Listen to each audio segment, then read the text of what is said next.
Hi மக்களே, பாருங்க நம்ம ஊருக்கு வந்தாச்சு. இந்த செடியெலாம் வந்து நான் வர்றதுக்கான ரொம்ப ஏக்கத்தோடு இருக்குது. என்னென்னா, நான் 6 மாதத்துக்கு ஒரு முறை இந்த மண்ணை அள்ளிட்டு வேறு மண் வாங்கின்னு வந்து பாருங்கள்.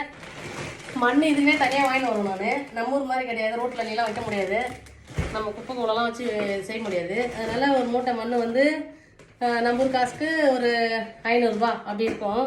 அதை வருஷம் நான் வந்து வருஷத்தில் 2 தடவை 6 மாதத்துக்கு ஒரு ஐட்டம் நான் மண்ணை மாற்றுவேன். மண்ணை மாற்றி அதுக்கப்புறம் அது தண்ணி கீழே வந்து இறங்குற அளவுக்கு கீழே ஒரு 2-3 கல் வச்சு அந்த ஒரு பெரிய ஜாடியில் அப்படி வச்சு நம்ம செய்கிறது பழக்கம். இப்போ பெரிய ஜாடி இது, அந்த ஜாடியில் வச்சுருக்கேன். யார் என்கிட்ட வந்து ட்ரெஸ் தைக்க வந்தாலும் கேட்பாங்க, எங்கள் வீட்டில் வச்சா வரவே மாட்டுது, நீங்கள் எப்படி இது வச்சுருக்கீங்கன்னு. இப்போ எல்லாருக்கும் என்னால் பதில் சொல்ல முடியல, அதனால் எல்லாருக்கும் ஒரு அப்டேட்டாக கொடுத்துட்றேன். இது வந்து போன வருஷம் பொங்கலுக்கு, போன தை மாதம் பொங்கலுக்கு நம்ம படைச்சிட்டு ஒரு சும்மா மஞ்சள் கொம்பு அது இருந்தது, அது நல்லா காய வச்சு பதப்படுத்தி அதை நட்டு வச்சேன். இந்த வருஷம் பொங்கலுக்கு இது ரெடி ஆகிடுது. அப்போ விவசாயம் பெரிய பெரிய காணியாக செய்யணும்னு அவசியம் கிடையாது, சின்னதாக கூட செய்யலாம்.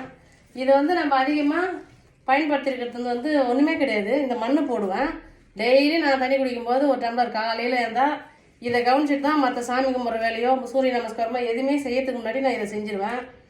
இதை செய்யலாம் எனக்கு இன்னும் மாதிரி இருக்கும். 3 மாதம் விட்டு 2 மாதம் விட்டு ஊருக்கு போயிட்டேன்னா அது எப்படி இருக்குன்னு பிள்ளைங்க கேட்குற மாதிரி இதுங்களையும் கேட்டிருப்பேன் நான். ஓகே மக்களே, இப்போ வந்து இதுக்கு மண் மாற்ற போகிறோம். பாருங்கள், இதுதான் நான் மண் மாற்றி அடிக்கடி மண்ணை வந்து இதே மண்ணில் தண்ணி ஊற்றி வச்சுனே இருந்தால் மட்டும் செடி வளராது. கொஞ்சம் மண்ணை அள்ளிட்டு புது மண்ணை போட்டு தண்ணி ஊற்றினா சூப்பராக ஆகிடுவாங்க. ஓகே பாய், அடுத்த வீடியோவில் சந்திப்போம்.